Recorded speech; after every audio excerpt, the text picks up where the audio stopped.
నెల్లూరు జిల్లా ఇందుకూరుపేట మండలం ముదివర్తిపాలెంలో గత రాత్రి భారీ చోరీ జరిగింది. పంట పొలాల్లో 3 చోట్ల ఉన్న ట్రాన్స్ఫార్మర్లను దుండగులు చోరీ చేశారు. వీటి ఖరీదు సుమారు 3 లక్షల వరకు ఉంటుందని సంబంధిత అధికారులు తెలిపారు. సమాచారం తెలుసుకున్న ఏఈ సంఘటన స్థలానికి చేరుకొని పరిశీలించారు. అనంతరం పోలీసులకు ఫిర్యాదు చేశారు. అనంతరం ఆయన మీడియాతో మాట్లాడారు.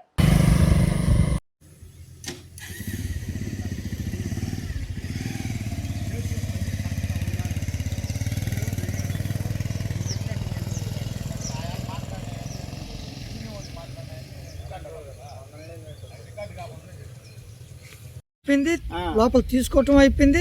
మళ్ళీ యథా ప్లేస్ లో డొప్ప కూడా పెట్టడం. దీనికి కనీసం ఏబీ స్విచ్ కూడా లేదు.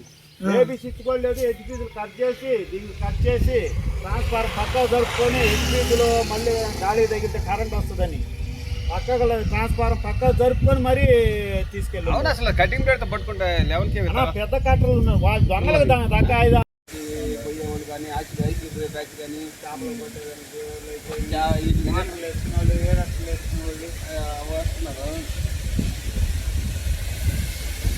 వాళ్ళు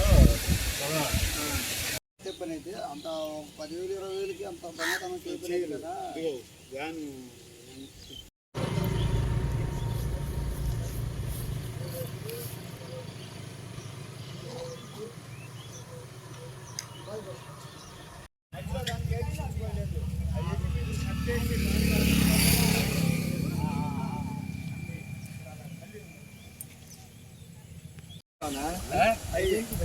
ఏమి ఇప్పలేరు కదా పెద్ద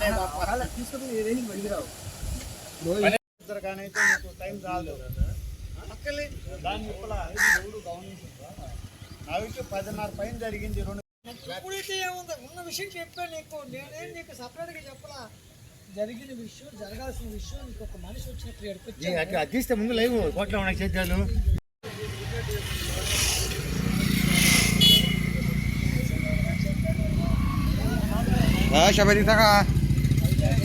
సార్ మీరు మీ డిజిగ్నేషను ఈ యొక్క దొంగతనం గురించి వివరించండి సార్. నేను అసిస్టెంట్ ఇంజనీర్గా పనిచేస్తాను ఎంఈ పనుల సెక్షన్లో. మార్నింగ్ సార్ మీ పేరు సార్? తీర్థం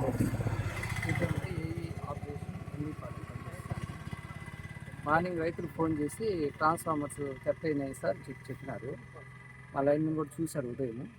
తెలియజేసినాక పోలీస్ కంప్లైంట్ ఇచ్చారు సార్. ఇస్తాను. ఎస్ఐ గారు కూడా తెలియపరిచాను. ఎన్ని పోయినాయి సార్? మూడు అని చెప్పినారు. చూస్తున్నాం. ఎవరై ఉంటారు సార్ మీ అనుమానం? ఇది ఆరితేరిన వాళ్ళు కాకపోతే వేరే వాళ్ళు చేయలేరు అని అంటున్నారు రైతులు. రోడ్డు మీద కదా, అంత ఈజీగా క్యాచ్ చేయలేరు కదా. చేత వచ్చిన వాళ్ళు కాకపోతే చేతగాని వాళ్ళు పని కాదు ఇది అంటున్నారు. ఎంత కాస్ట్ ఉండొచ్చు అండి ఇది? వాటి ఖరీదు ఎంత? ఒక్కొక్క ట్రాన్స్ఫార్మర్ ఎంత ఏం పోయినాయి చూసి కాదు సార్. ఒక ట్రాన్స్ఫార్మర్ ఖరీదు ఎంత ఉంటుంది? ట్రాన్స్ఫార్మర్ కొత్తగా 1,00,000 రూపాయలు. కొత్తదే 1,00,000 రూపాయలు ఉంటుంది. ఇప్పుడు దీనికి కాంపన్సేషన్ ఎట్లా రైతులు పెట్టుకోవాలా మళ్ళీ డిపార్ట్మెంట్? మీరు డిపార్ట్మెంట్ ఇస్తుందండి. ఎఫ్ఐఆర్ చేసుకుని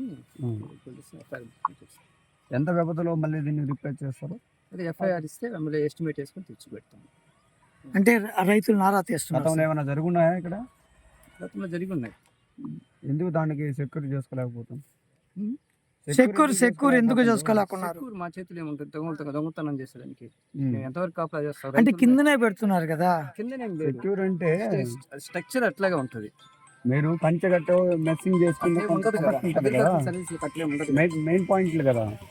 ఉండదు కదా. అది చూస్తాం.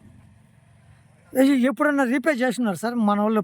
కేసులు పెట్టి వాటిని కట్టించి దొంగలను పట్టుకునే దాఖలాలు ఉన్నాయా? పట్టుకున్న దాఖలాలు పోలీస్ కంప్లైంట్ ఇచ్చినా కాదు సార్. ఇక్కడనే కాదు, మీ అనుభవంలో ఎక్కడన్నా పట్టుకున్న దాఖలాలు ఉన్నాయా? ఎక్కడ ఉన్నాయి సార్? వేరే సెక్షన్లో పనిచేసి పెట్టుకున్నారు. అదే ఏ ఊరు, ఏ ఏరియా చెప్పండి? ఉదయగిరియా లేదంటే గుంటూరా? ఏ ఊర్లో మీరు పనిచేశారు? జిల్లాలో పనిచేశాను. అక్కడ పట్టుకున్నారా? అంటే ఇక్కడ మీకు తెలీదు? ఇక్కడ పెట్టినా నాకు ఐడియా లేదు. ఆల్రెడీ ఎఫ్ఐఆర్ చేస్తున్నాము. సార్ దగ్గర మళ్ళీ కోర్టుకి ఇంకా